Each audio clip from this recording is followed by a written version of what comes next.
तो आप सभी को नमस्ते प्रणाम। मैं आपका अपना ठाकुर प्रखर सिंह और रात के 10 बज चुके और कहानी का जो सिलसिला है बदस्तूर जारी है। आज की कहानी की बात करूं तो आज की कहानी अपने आप में हमारे देश के एक बड़ी बदनसीब भी की बात है, क्योंकि इस कहानी में ऐसा नहीं कि ये घटना कोई पहली बात हुई। हमारे देश में जितने बड़े बड़े लोग हैं आज उनके घरों पर फायरिंग होती है। शुरुआत सलमान खान को लेकर हुई थी कि सलमान खान के घर पर फायरिंग हुई थी। लॉरेंस बिश्नोई गैंग ने उसकी जिम्मेदारी ली थी। उसके बाद फिर धीरे धीरे सिद्धू मूसेवाला को तो मार ही दिया गया। वहाँ पे भी लॉरेंस बिश्नोई गैंग ने जिम्मेदारी ली।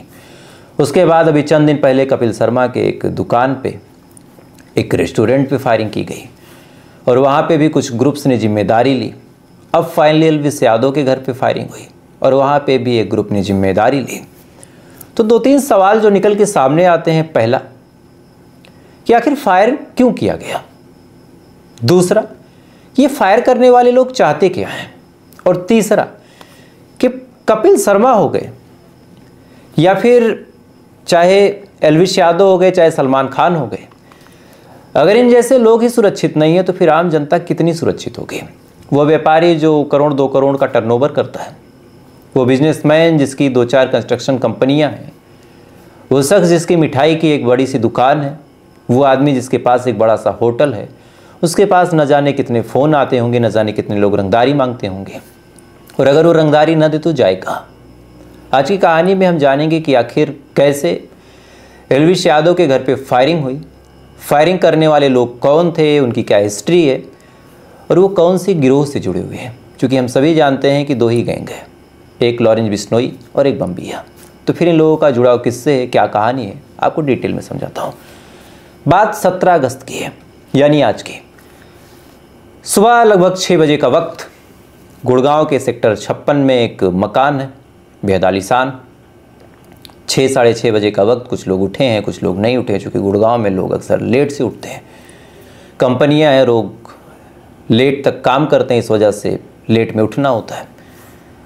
तो 6-6:30 बजे के वक्त अचानक से तड़तड़ाहट की आवाज़ आती है। एक मकान के बाहर कुछ लोग कुछ कर रहे थे। चंद लोगों ने देखने की कोशिश की और जब उन्होंने देखा तो देखने के बाद वो लोग डर गए, क्योंकि 2 या 3 लोग ऐसे थे जो हाथों में बंदूक लेके एक घर की तरफ निशाना करके फायर कर रहे थे। लगभग दर्जनों राउंड फायर होगा, वो भी कई दर्जन। फायर करने के बाद वो लोग वहाँ से भागते हैं। इसके बाद अब आसपास के लोग पुलिस को फ़ोन कर देते हैं।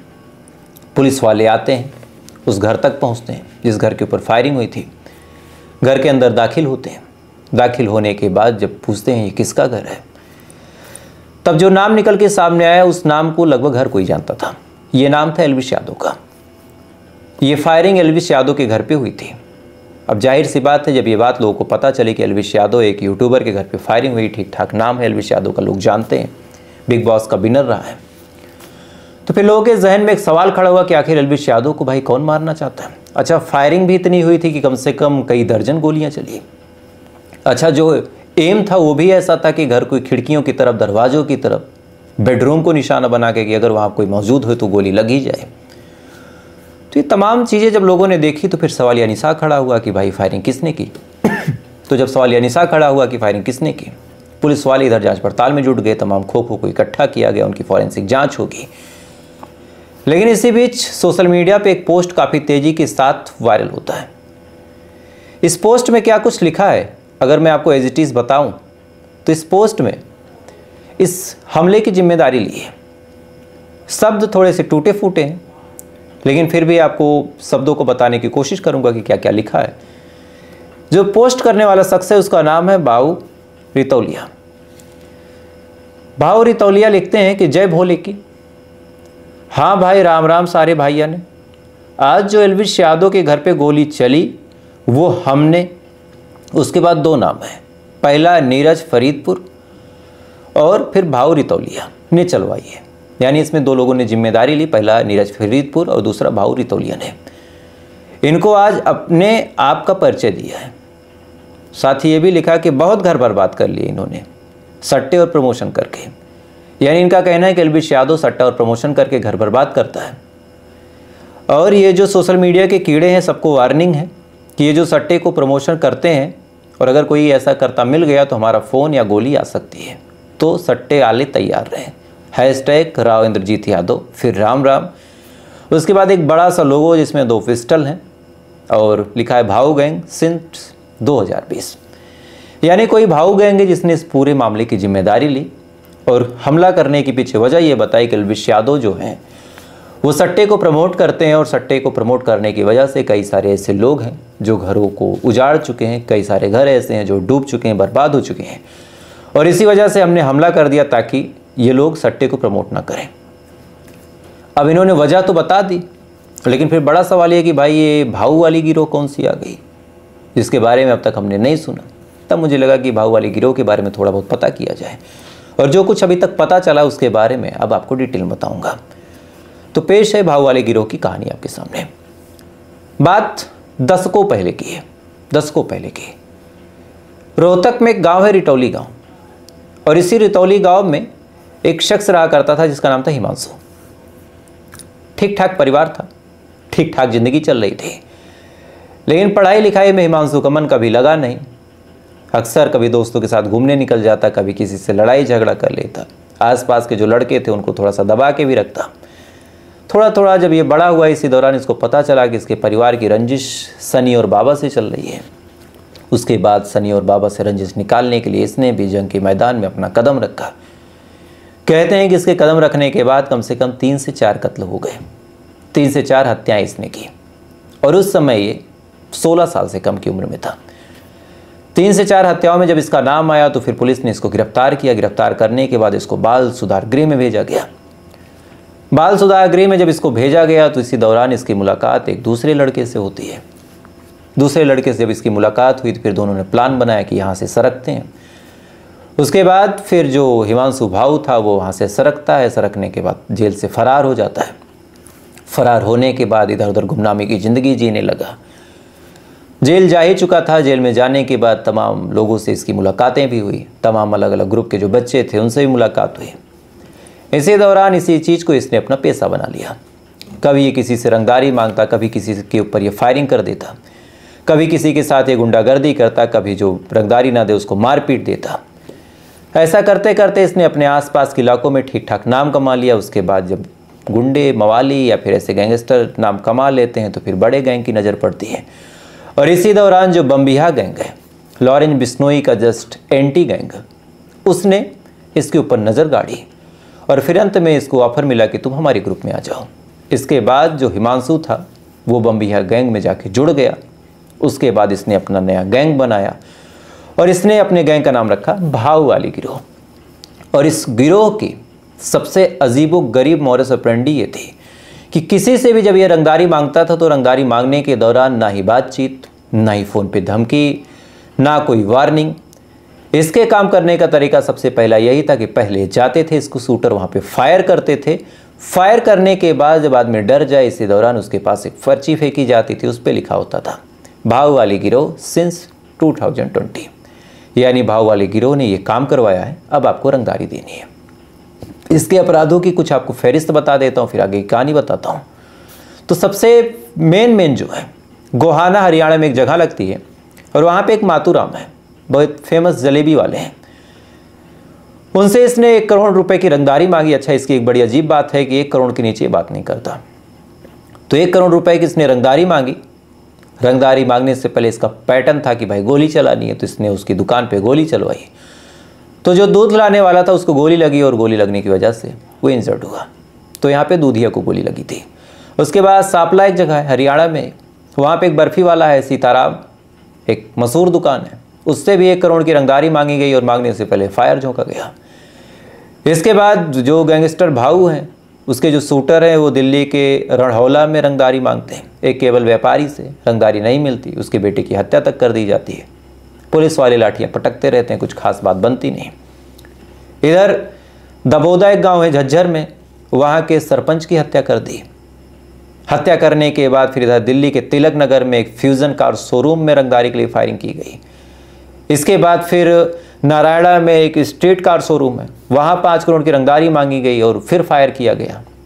सेम पैटर्न की पहले फायर किया गया, फिर एक पर्ची में 5 करोड़ की रंगदारी और फिर नीचे वही कि भाऊ वाली गिरोह सिंस 2020। उसके बाद मंगोलपुरी में एक मिठाई की दुकान से रंगदारी मांगी गई। ऐसा ऐसा करके इसने न जाने कितनी बार करोड़ों रुपए की रंगदारी मांगी, न जाने कितनी बार तो इसका नाम सुर्खियों में आया, न जाने कितनी बार ऐसा हुआ होगा कि सुर्खियों में इसका नाम नहीं आया होगा। कई सारे ऐसे लोग हैं जो अपनी जान को डरते हैं, उन्होंने पैसा दे दिया होगा, मामले को दबा दिया गया होगा। तो ये तो बाहुबली गिरोह का इतिहास है। अब आते हैं नीरज के बारे में जानते हैं, जो एक नाम और था कि नीरज कौन है। तो नीरज की भी कहानी सेम है। फरीदपुर में पैदा हुआ। पैदा होने के बाद अलग अलग क्राइम की दुनिया में इसने कदम रखा। क्राइम की दुनिया में कदम रखने के बाद अलग अलग क्राइम को इसने अंजाम दिया और फिर अंत में पुलिस इसको उठाती है। उठाने के बाद फिर इसको गिरफ्तार करती है। मामला कोर्ट में जाता है। कोर्ट में जाने के बाद जब इसके अपराधों की फहरिस्त लोअर कोर्ट में देखी जाती है तो फिर कोर्ट ने उम्र कैद की सज़ा सुना दी। अब नीरज उम्र कैद की सज़ा काटते हुए जेल पहुंच गया, लेकिन जेल में तमाम बड़े बड़े गैंगस्टर मिलते हैं जो पैसा और रुपया सब कुछ खर्च करने को तैयार। किसी ने हाथ रखा, पैसे खर्च किए, एक बढ़िया वकील मिला, उसके बाद इत्तफाकन हाई कोर्ट से इस व्यक्ति को जमानत मिल गई। जैसे ही जमानत मिली, इधर से नीरज, इधर से जो भाऊ हिमांशु था, ये दोनों अलग अलग वीज़ा, अलग अलग पासपोर्ट पे विदेश के लिए निकल लेते हैं। फर्जी नाम, फर्जी पहचान, पैसा खर्च करते हैं। निकलने के बाद विदेश भागते हैं और भागने के बाद फिर वहीं रहना शुरू करते हैं और वहीं से फिर अपने गैंग को ऑपरेट करते हैं। लॉरेंस बिश्नोई गैंग के ये लोग कट्टर दुश्मन हैं। लॉरेंस बिश्नोई गैंग से दुश्मनी रखते हैं चूँकि बम्बिया गैंग के हैं। आए दिन लॉरेंस बिश्नोई गैंग से इनके गुर्गे भिड़े भी रहते हैं। कभी लॉरेंस वाले इनको मार देते हैं, कभी ये लॉरेंस को मार देते हैं और यही सिलसिला पिछले कई महीनों से लगातार चलता रहा। अलग अलग जगहों पे इसने फायरिंग करवाई, अलग अलग जगहों पे रंगदारी वसूली गई। अब एल्विश यादव के घर पे फायर करवाने का जो रीज़न है वो बड़ा सिंपल सा है कि एल्विश यादव की ज़िंदगी है वो बड़ी कंट्रोवर्शियल है। क्यों है, थोड़ा सा आपको बता देता हूँ। एल्विश यादव ने अपने करियर की शुरुआत एक सिंपल तरीके से की। जिस तरह के कॉमेडी वीडियो लोग बनाते हैं कि स्टूडेंट लाइफ कैसी होती है, रक्षाबंधन पे भाई बहन किस तरह के लड़ते, लड़ाई झगड़ा करते हैं, एल्विश यादव, आशीष चंचलानी, हर्ष बेनीवाल सब एक ही तरह के वीडियो उस टाइम पे बनाते थे। अच्छा भर भर के व्यूज़ आते थे, मिलियन में, पैसे भी मिलते थे। लेकिन हर तरह के कंटेंट का एक टाइम होता है। एक टाइम के बाद लोग पसंद करना भूल जाते हैं, तब तक जब तक आप उसमें कुछ नयापन न लाएं। सेम चीज़ एल्विश यादव के साथ भी धीरे धीरे व्यूज़ डाउन होते गए और फिर उस हिसाब से स्क्रिप्टिंग, मेहनत, एल्विश यादव को लगा कि एक महीने में एक वीडियो ला रहा हूँ, यहाँ लोग डेली लाते हैं, खूब पैसा कमाते हैं। एल्विश यादव ने इसके बाद ब्लॉगिंग शुरू कर दी। ब्लॉगिंग में अपने लाइफ स्टाइल के बारे में बताया, लोगों ने पसंद किया। उसके बाद एल्विश यादव ने हिंदूवादी के तौर पे अपने आप को रिप्रेजेंट किया, लोगों ने और पसंद किया। इसके बाद कुछ पॉलिटिकल कनेक्शन भी बने। पॉलिटिकल कनेक्शन बनने के बाद फिर धीरे धीरे एल्विश यादव मशहूर हो गए। इसी दौरान बिग बॉस गए, वहाँ पे फिर जीत गए। बिग बॉस जीतने के बाद फिर पूरी दुनिया में नाम हो गया कि भाई कोई एल्विश यादव है। ध्रुव राठी से भी कंट्रोवर्सी हुई। इस वजह से ध्रुव राठी की कंट्रोवर्सी की वजह से भी फिर लोगों ने और जानना शुरू किया। इसी दौरान तमाम चीज़ें ठीक चल रही थी, लेकिन 2023 में एल्विश यादव को फ़ोन आता है। फ़ोन करके 1 करोड़ रुपए की रंगदारी मांगी जाती है। 1 करोड़ रुपए की जब रंगदारी मांगी गई तो फिर एल्विश यादव ने पुलिस का सहारा लिया। पुलिस को बताया कि साहब ऐसी सी बात है। पुलिस वाले इस मामले में पड़ते हैं। उसके बाद इत्तफाकन एल्विश यादव को एक भी पैसा नहीं देना पड़ा, बात आई गई हो गई। इसके बाद फिर एल्विश यादव नई कंट्रोवर्सी में तब फंसते हैं जब मेनका गांधी, जो सुल्तानपुर ज़िले की सांसद थी, उनका एक NGO था जो जानवरों को बचाता था। इसी दौरान पता चला कि एल्विश यादव रेव पार्टी करवाते हैं, स्नैक वेनम सप्लाई करवाते हैं। तो NGO ने कांटेक्ट किया। कांटेक्ट करने के बाद फिर एल्विश यादव को रंगे हाथ पकड़वाया भी था शायद। पुलिस वाले गिरफ्तार करते हैं, महीनों तक पूछताछ होती है, लेकिन फिर कुछ ज़्यादा इस मामले में निकलता नहीं। निकलने की वजह ये थी कि कुछ कनेक्शन बढ़िया होंगे या फिर क्या भी था। उसके बाद फिर एल्विश यादव छूट के बाहर आता है। उसके बाद फिर इधर एक यूट्यूबर मैक्सटन, उसके साथ भी झगड़ा होता है। उस झगड़े को लेके भी एल्विश यादव सुर्खियों में बना रहा, लेकिन बात कुछ ज़्यादा बिगड़ी नहीं। तमाम चीज़ें स्मूथली चल रही थी। लेकिन एल्विश यादव अपनी वीडियो में सबसे ज़्यादा कमी जो करते हैं, और एज ए यूट्यूबर मेरा भी चैनल है, ऑफ़र आते हैं, करूँ ना करूँ बात की बात है। सबसे ज़्यादा पैसा अगर एक यूट्यूबर किसी चीज़ से कमाता है तो वो है प्रमोशन। आज अगर मैं अपने चैनल से प्रमोशन करना चालू कर दूं तो शायद मेरी इनकम 2 गुनी 3 गुनी हो जाए, नो डाउट। लेकिन प्रमोशन के भी अपने अपने कुछ मायने होते हैं। कुछ प्रमोशन अच्छे होते हैं, कुछ प्रमोशन बुरे होते हैं। कुछ एजुकेशनल पर्पज़ के लिए आते हैं, कुछ बैटिंग, सट्टा, जुआ उसके लिए आते हैं। एल्विश यादव ने कभी किसी प्रमोशन में भेदभाव नहीं किया। कायदे से देखा जाए तो करना चाहिए। एक आम नवयुवक, एक आम नौजवान अगर देखता है तो विश्वास करता है कि भाई मेरा फेवरेट यूट्यूबर कुछ बोल रहा है तो सही ही बोल रहा होगा। एल्विश यादव ने बेटिंग ऐप को भी प्रमोट किया, एल्विश यादव ने सट्टा ऐप को भी प्रमोट किया, न जाने कितने अलग अलग और ऐपों को प्रमोट किया। इस वजह से कई सारे लोगों को लगने लगा कि एल्विश यादव गलत कर रहा, और इसी में से एक है भाव वाली गिरोह। भाव वाली गिरोह को लगता है कि एल्विश यादव सट्टा ऐप, बेटिंग ऐप को प्रमोट करता है, इस वजह से जो आम यूथ है वो ऐसे सट्टा बेटिंग ऐप में फंसता है, फंसने के बाद अपने पैसे गंवाता है और कर्जे वर्जे भी हो जाते हैं। और यही वजह है कि एल्विश यादव के ऊपर भाव वाली गिरोह ने फायरिंग करवा दी। अब यहाँ पे बड़ा सवाल ये है कि फायरिंग करवा कौन रहा? एक ऐसा शख्स जिसके ऊपर हत्याओं के मामले दर्ज है, एक ऐसा शख्स जिसको उम्र कैद की सजा हुई है, उसके बाद वो फरार है, एक ऐसा शख्स जिसकी वजह से न जाने कितने बाप ने अपने बच्चों को खोया, न जाने कितने ऐसे लोग हैं जिन्होंने अपने मेहनत मजदूरी की कमाई को यूं ही दे दिया कि भाई ज़िंदगी बची रहेगी तो और कमा लूँगा, किसी से फ़ोन करके 1 करोड़ किसी के घर पे फायरिंग करवा देना। एल्विश यादव के घर पे भी जो फायरिंग हुई उसमें अभी तक 17 खोखे मिले हैं, 17 खोखे मिले हैं। एल्विश के पिता का कहना है कि 25 से 30 राउंड फायर हुआ है। जिस टाइम फायर हुआ उस टाइम एल्विश यादव था नहीं, शायद अगर होता तो चीज़ें और मुश्किल हो जाती। बहरहाल अभी तक किसी की रंगदारी की मांग की नहीं गई है, तो मतलब बड़ा साफ है कि ये जो फायरिंग कराई गई है, फायरिंग केवल और केवल अपना दबदबा, अपना भौकाल बनाने के लिए, और या फिर एल्विश यादव के पास एक मैसेज भेजने के लिए किया गया। बाकी ऐसी फायरिंग का कोई सेंस नहीं है। तो आप सोच के देखिए कि एक आदमी जो खुद पेशेवर अपराधी है, जो क्रिमिनल है, जो गैंगस्टर है, वो यूथ की चिंता करता है, वो अपने आप को यूथ आइकन दिखाने की कोशिश करता है, फायर करवा देता है कि आदमी बेटिंग ऐप प्रमोट कर रहा है, बजाय इसके कि पूरी दुनिया में एक मैसेज ये भी जा रहा कि ये खुद व्यक्ति भी जो है वो गन कल्चर को प्रमोट कर रहा। तो अब देखिए कि कौन कितना सही, कौन कितना गलत। खैर, मुझे लगा इस कहानी के माध्यम से आज आपको इसके बारे में डिटेल में बताया जाए कि ये भाव वाले गिरोह के कौन कौन लोग हैं। 2 ही गिरोह हैं, एक लॉरेंस बिश्नोई गैंग, एक बम्बिया गैंग। बाकी सब इन्हीं के सबऑर्डिनेट कंपोनेंट हैं, जुड़े हुए लोग हैं, आपस में एक दूसरे के साथ मिलकर काम करते हैं, एक दूसरे के गैंग को जब देखते हैं तो ख़त्म करते हैं, मारते हैं, हत्या करते हैं। और ये चीज़ें लगभग कई दशक से चल रही और अभी तक चलती ही जा रही। कभी नीरज बवाना, कभी बम्बिया, कभी लॉरेंस बिश्नोई, कभी अलग अलग और नाम, कई नाम तो भूल ही गया।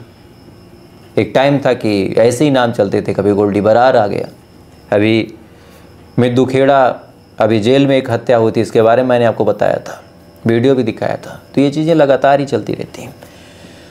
खैर, तो फिलहाल ये थी पूरी कहानी, और इस कहानी के बारे में आपकी क्या राय कमेंट कीजिएगा। ऐसी कहानी अगर आप सुनने के शौकीन हैं तो वीडियो को लाइक करके, चैनल को सब्सक्राइब करके अपना प्यार दे दें। बाकी थोड़ी देर बाद आपसे फिर मुलाकात होगी ऐसी किसी कहानी के साथ। तब तक आप अच्छे रहिए, खुश रहिए। जय हिंद, वंदे मातरम।